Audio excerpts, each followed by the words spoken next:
Paraguay বনাম Brazil ম্যাচে আঞ্চলিক তৈরি করা স্কোয়াড এবার ফাঁস হলো। এসেছে সব ভিন্ন সব পরিবর্তন।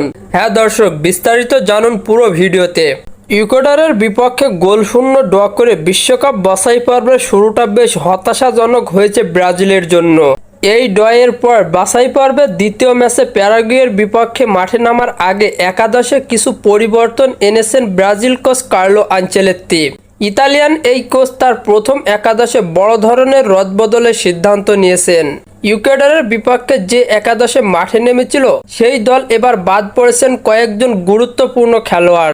স্কোয়াড থেকে ছিটকে গেছেন রিচার্লিসন এবং তরুণ প্রতিভাবান এস্তেভাও উইলিয়াম। সেন্টার ফরওয়ার্ড হিসাবে এবার দলে জায়গা পেয়েছেন মাতিউস কুনহা। ভিনিসিয়াস জুনিয়র থাকছেন লেফট উইংয়ে, আর ডান পাশে থাকছেন রাফিনহা।